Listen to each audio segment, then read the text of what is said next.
Hi viewers, welcome to NIMS Tamil channel. Dr.NirmalaaVijay சகாராஷ் பேசுகிறேன். எல்லோரும் எப்படி இருக்கீங்க?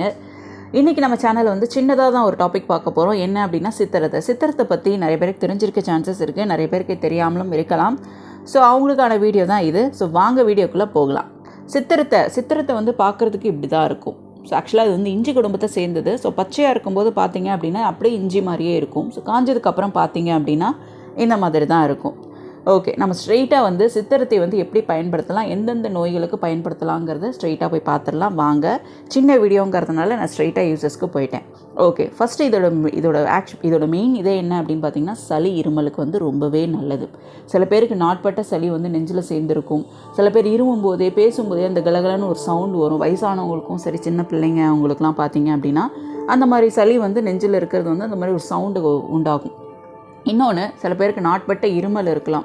சளி வந்துட்டு போச்சுன்னா சில பேர் ரொம்ப நாள் இருமிக்கிட்டே இருப்பாங்க. சில பேருக்கு வந்து வறட்டு இருமலாக கூட இருக்கும், இருமிக்கிட்டே இருப்பாங்க கண்டினியூஸாக.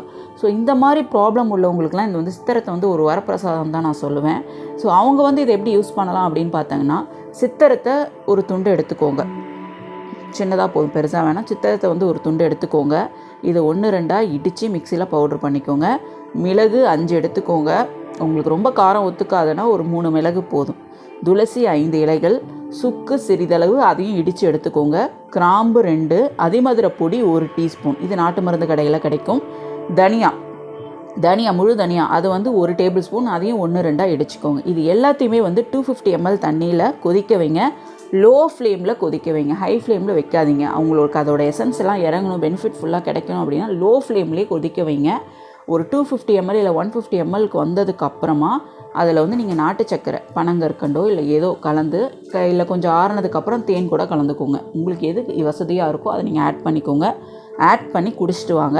ஆனால் இதை வந்து எப்போ குடிக்கணும் அப்படின்னா, சில பேருக்கு வெறும் வயிற்றில் இந்த காரத்தன்மையான இதெல்லாம் எடுத்துக்கும் போது ஒத்துக்காது, முக்கியமாக அல்சர் உள்ளவங்களுக்குலாம்.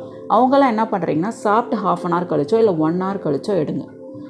ஸோ அதனால் வந்து உங்களுக்கு அதோட பெனிஃபிட்லாம் கிடைக்காம போகாது. ஸோ சாப்பிட்டு 1 hour இல்லை 1/2 hour கழித்து இதை குடிங்க. இதை குடிக்கும்போது உங்களுக்கு அந்த சளி இருமெல்லாம் நல்லாவே கேட்கும்.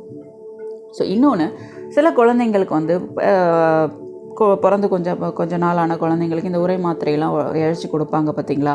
ஸோ அந்த மாதிரி டைமில் அந்த பிள்ளைங்களுக்கு சளி ஏதாவது பிடிச்சிருக்கு அப்படின்னா நீங்கள் என்ன பண்ணணுன்னா, சித்திரத்தை துண்டு இருக்குது பார்த்தீங்களா, சித்திரத்தை ஒரு பீஸ் எடுத்துக்கோங்க. எடுத்து அதை விளக்கெண்ணெயில் முக்கி விளக்கு திரியில் காட்டுங்க. நல்லா காட்டி அது கருகுனதுக்கப்புறமா அதை லைட்டாக இழைச்சி தேனில் கலந்து குழந்தைங்க நாக்கில் தடவி விடுங்க. ரொம்ப இது பண்ண வேணாம், சும்மா ஒரு தடவை மட்டும் இது பண்ணி நாக்கில் தடவி விடுங்க. அந்த குழந்தைங்களுக்கு மாந்தம் சம்மந்தமான மாந்தம் இருந்தாலும் சரி, இல்லை சளி தொந்தரவு இருந்தாலும் சரி, சரியாயிடும். அதே மாதிரி நீங்கள் இதை கொடுத்துட்டு வரும்போது இம்யூன் ரைஸ் ஆகும். அதிக அளவில் கொடுக்காதீங்க, குழந்தைங்களுக்கு வந்து ஒத்துக்காது, அதிக அளவில் கொடுக்காதீங்க. இன்னொன்று, அடுத்து என்ன இதோட செய்கை அப்படின்னு பார்த்தீங்கன்னா, புண்களை ஆற்றும். நிறைய பேருக்கு இப்போ வயிற்று புண் இருக்குது. அதே மாதிரி வயிற்று புண் இருந்துச்சு அப்படின்னா தொண்டையிலையும் புண்ணு வரும், அதிகமாக இருந்துச்சுன்னா வாயிலையும் புண்ணு வரும்.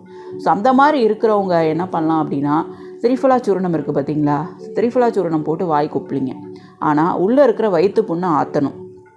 ஸோ அதுக்கு என்ன பண்ணலாம் அப்படின்னா, அதிமதுரம் பொடி 1 டீஸ்பூன் எடுத்துக்கோங்க. இந்த சித்திரத்தை பொடியும் வந்து 1 டீஸ்பூன் எடுத்துக்கோங்க. இது ரெண்டையுமே நீங்கள் என்ன பண்ணுறீங்க அப்படின்னா, தேனில் கலந்து சாப்பிடுங்க. அப்படி தேனில் கலந்து சாப்பிட மாட்டீங்க அப்படின்னா நீங்கள் இதை வந்து கொதிக்க வச்சு பனங்கற்கண்டோ இல்லை தேனோ கலந்து கூட குடிச்சிக்கலாம். ஸோ உங்கள் விருப்பப்படி தான். ஸோ இது எப்படி நீங்கள் வேணாலும் எடுத்துக்கலாம். ஆனால் அதிமதுரம் 1 டீஸ்பூன், சித்திரத்தை 1 டீஸ்பூன் பொடி, சித்திரத்தை பொடி 1 டீஸ்பூன் இருக்கிற மாதிரி பார்த்துங்க. நீங்கள் கஷாயம் போடுற மாதிரி இருந்தால் சித்திரத்தை பொடியாக போடணும் கூட அவசியம் இல்லை. 1-2 இடித்து கூட நீங்கள் அதை போட்டு கொதிக்க வச்சு குடிச்சிக்கலாம். ஓகே, 3வது, இப்போ நிறைய பேருக்கு இருக்கிற பிரச்சனை மூட்டு வலியில் நிறைய பேர் கஷ்டப்படுறாங்க. ஸோ ஏன் அந்த மூட்டு வலியை வந்து இது நல்லாவே கேட்கும். ஏன்னா இதுக்கு வந்து ஆன்டி இன்ஃப்ளமேட்டரி ப்ராப்பர்ட்டிஸ் இருக்கிறதுனால இது மூட்டு வலியெல்லாம் நல்லாவே கேட்கும். ஸோ அந்த மாதிரி இருக்கிறவங்களுக்கு வந்து இன்றைக்கி நான் 2 இது சொல்ல போகிறேன். எக்ஸ்டர்னலாக இதை எப்படி யூஸ் பண்ணலாம், இன்டர்னலாக எப்படி யூஸ் பண்ணலாம். ஸோ எக்ஸ்டர்னலாக பார்த்தீங்க அப்படின்னா, கடுகு எண்ணெய் எடுத்துக்கோங்க. கடுகு எண்ணெய், சித்திரத்தை பொடி, சுக்கு பொடி.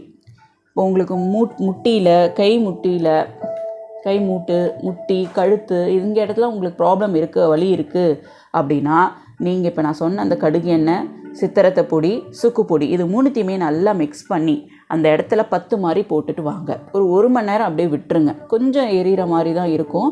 1 மணி நேரம் விட்டுருங்க. ரொம்ப சென்சிட்டிவ் ஏரியாஸில் போட்டுறாதீங்க, எரியும்.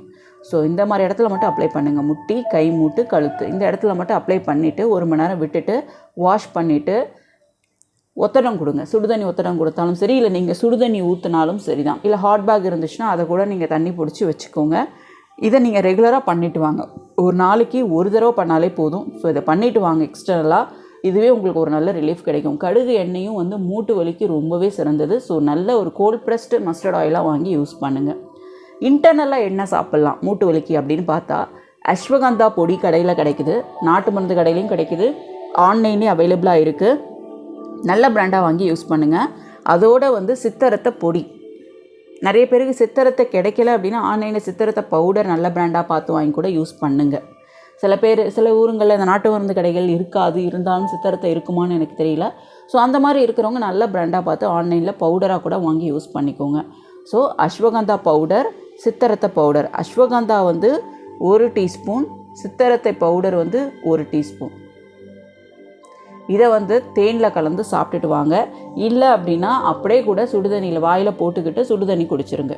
ஸோ இந்த எக்ஸ்டர்னல் இன்டர்னல் இந்த 2 இதையும் நீங்கள் பண்ணிவிட்டு வாங்க. உங்களுக்கு இந்த மூட்டு வலிங்கிறதே இல்லாமல் போயிடும். அதே மாதிரி வராமல் தடுக்கும். ஸோ அதனால் இதை ஃபாலோ பண்ணிவிட்டு வாங்க. இதை ட்ரை பண்ணிவிட்டு எப்படி இருக்குன்னு சொல்லுங்கள். அடுத்து இதுக்கு வந்து ஆன்டி ஆக்சிடென்ட் ஆக்ஷன் இருக்குது. அப்படின்னா என்ன அப்படின்னா, கேன்சரை வந்து தடுக்கும். ஆன்டி ஆக்சிடென்ட்ஸ் எதுலெல்லாம் இருக்கோ அது வந்து கேன்சரை நல்லாவே தடுக்கும், இம்யூனை ரைஸ் பண்ணும். ஸோ கேன்சர் ப்ராப்ளம் வராமல் இருக்கணும் அப்படின்னா ஆன்டி ஆக்சிடென்ட் உள்ள இந்த சித்தரத்தை எடுத்துகிட்டு வாங்க. இன்னொன்று, இது வந்து வலி நிவாரணியாகவும் செயல்படுது. இந்த மூட்டு வலி நான் சொன்ன மாதிரி மூட்டு வலி உள்ளவங்க, இல்லை வயிற்று வலி உள்ளவங்க, அல்சரால் ப்ராப்ளம் உள்ளவங்க, கேஸ் ட்ரபிள், அந்த கேஸ் ஃபார்ம் ஆகி அதனால் வலிக்குதுங்கிறவங்களுக்குலாம் வந்து இந்த சித்தரத்தை நல்லாவே ஒர்க் அவுட் ஆகும். அந்த மாதிரி உள்ளவங்க நான் சொன்ன மாதிரி இந்த கஷாயமோ இல்லை வெறும் சித்தரத்தை கூட நீங்கள் கொதிக்க வச்சு பனங்கற்கண்டு போட்டு கூட குடிச்சிட்டு வாங்க. நல்ல ஒரு எஃபெக்டிவாக இருக்கும். இன்னொன்று, இந்த பசியே இல்லை, எனக்கு ரொம்ப பசிக்கவே மாட்டேங்குதுங்கிறவங்களுக்கு சித்தரத்தை நல்லாவே வேலை செய்யும். ஸோ இது வந்து நல்ல டைஜஸ்டிவ் சிஸ்டமை வந்து நல்லா ஸ்ட்ரென்தன் பண்ணும் அண்ட் பசியை நல்லா தூண்டும். ஸோ அதனால் வந்து சித்திரத்துக்கு இன்னும் எவ்வளவோ குணங்கள்லாம் இருக்குது. நான் முக்கியமானது 6 விஷயங்களை மட்டும்தான் சொல்லியிருக்கேன். ஸோ சித்திரத்தை வாங்கி யூஸ் பண்ணுங்கள். முக்கியமாக மழை காலங்களில், பனிகாலங்களில் எல்லார் வீட்லேயும் சித்திரத்தை இருக்கிற மாதிரி பார்த்துக்கோங்க. சுக்கு கஷாயம் போடும்போது சித்திரத்தையும் சேர்த்துக்கோங்க. அப்போ தான் இந்த சளி இதுலேருந்துலாம் தப்பிக்க முடியும். நம்ம ரொம்பவும் அலோபதி மெடிசன்ஸ் எடுக்க முடியாது. எடுத்தால் நிறைய பேருக்கு ஒத்துக்காது, சில பேருக்கு அது அலர்ஜியாக இருக்கலாம். ஸோ அந்த மாதிரி இருக்கிறவங்க இந்த மாதிரி நம்ம பாரம்பரியமான இந்த சித்த வைத்திய முறைகளை வந்து ஃபாலோ பண்ணலாம். ஸோ நான் சொன்ன டாபிக் இன்றைக்கி வந்து ரொம்ப உங்களுக்கு யூஸ்ஃபுல்லாக இருக்கும்னு நான் நம்புகிறேன். அடுத்து நான் ஒரு நல்ல டாப்பிக்கில் வந்து உங்களை சந்திக்கிறேன். இது ரிலேட்டடாக உங்களுக்கு ஏதாவது டவுட் இருந்துச்சு அப்படின்னா கேளுங்க. ஸோ ஆரோக்கியமாக இருப்போம், நம்ம பாரம்பரியத்தை மறக்க வேண்டாம். ஓகே வியூவர்ஸ், நான் போடுற வீடியோஸ் எல்லாம் உங்களுக்கு ரொம்ப பிடிச்சிருக்கு அப்படின்னா சப்ஸ்கிரைப் பண்ணுங்கள், லைக் பண்ணுங்கள், பக்கத்தில் இருக்கிற பெல் ஐக்கானை கிளிக் பண்ணுங்கள். Thank you so much.